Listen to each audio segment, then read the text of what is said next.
Lately I invented another game, this time a socialistic role-play game.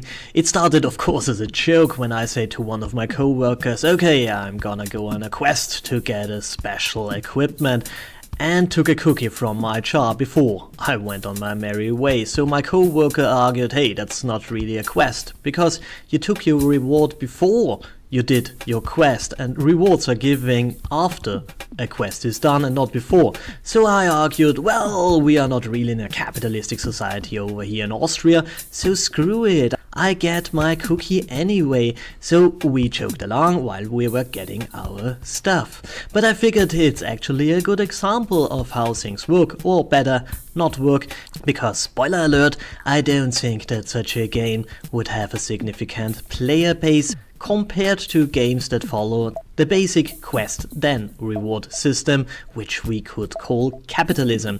But for those of you who disagree in the end of the video, I want you to construct, theoretically, a game in which anyone would gladly follow the socialistic line. But please spare me the "we should all become higher evolved and nicer and more social" bullshit. If it does not work with the greediest son of a biscuit, it won't work. So let's start with the setting. It's a game like all other roleplay games with classes and mechanics, blah blah blah, mobs, blah blah blah. Oh yeah, endgame raids, blah blah blah, whatever. What is distinctively different to most other games is that there are no in-game vendors. Whatever somebody wants to buy, another player had to craft it. Although selling to the vendors would work, that would symbolize the state consuming real stuff and give you their own money for it. But you see, there is no epic loot waiting for you within the corpses of an NPC crocodile. What you get is money, because money is produced without limits in this game, like in all other games, and reality of course too. Another important thing is that you get rewards simply for existing. Yes, that's the basic income. You get it all the time, even if you don't log in daily. When you log in, you get a pile of money, yay! There are of course quests, because what is a roleplay game without quests? A lot of quests of course, and if you do them, you get a reward. Well, kind of. The reward goes of course in a pot and will be equally distributed between all the players, whatever if they participated in the quest or not. So if you did a quest that involves, let's say, killing 10 bears or something like that, you get the same thing if you did it and your neighbors did not, or the other way around.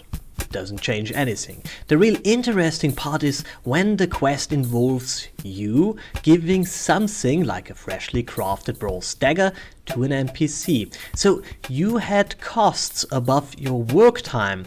Well, sorry, those lazy bastards, I mean your true and nice comrades who did not want to craft a bronze dagger, get the share, and it is as big as yours. That is social justice, by the way. You see, you had a bronze dagger in the first place, and this is privilege, and privilege is bad. Doing this quest for the common good is your responsibility anyway.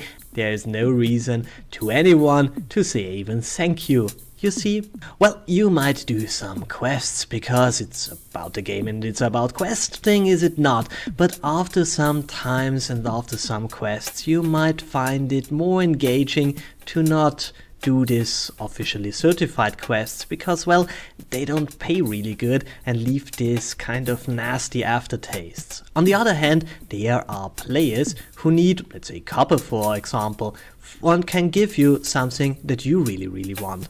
And you happen to know the best places to get copper, so you start to mine copper and then to trade with them. You get them copper, they give you something that you really wanted. Perhaps you use money, but it is more likely that you start trading with something that has a real fixed value, like these cool rubies anyone needs. You do that because you don't get scrap for the official money, it's pretty much worthless. Essentially, nobody who crafts, and that's not really a lot of guys in the first place, will give you something for money, because the game dictates how much you can charge. This keeps the price affordable, they say, which results in not a lot of trading on the official channels, because you would get just a lousy amount of anyway worthless money, so why trade? on the official market. What we see here forming is the black market. People do stuff, but they do it besides the official channels, and this works pretty fine. But that's not the idea, you see. It's a socialistic game after all, and all these lazy bastards, I mean all your comrades, don't get their social just part of all the work that has been done. So the black market is of course forbidden. Since nobody does quests, then the leaders decide that some people who committed crimes now have to do quests.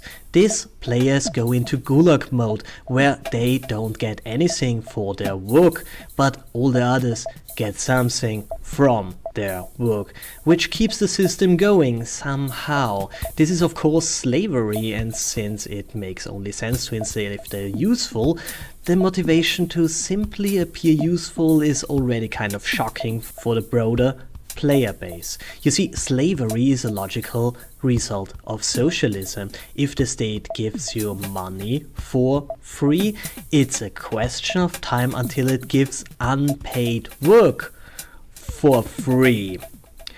Do you know somebody who would want to play such a game? I do not. But I know people who would want to see other people play this game. Compare this game to a system where you get something for doing something. That's the kind of games people want to play and do play. And be that clicking on a field or on an investing button or something silly like that, most of us simply don't enjoy stealing from human beings. We enjoy doing stuff and being rewarded for it. And be that pick a pocket. But given the chances to be parasitic, we will become parasitic and seek opportunity to still do what we want to do, which is working towards a reward for us in some shape or form.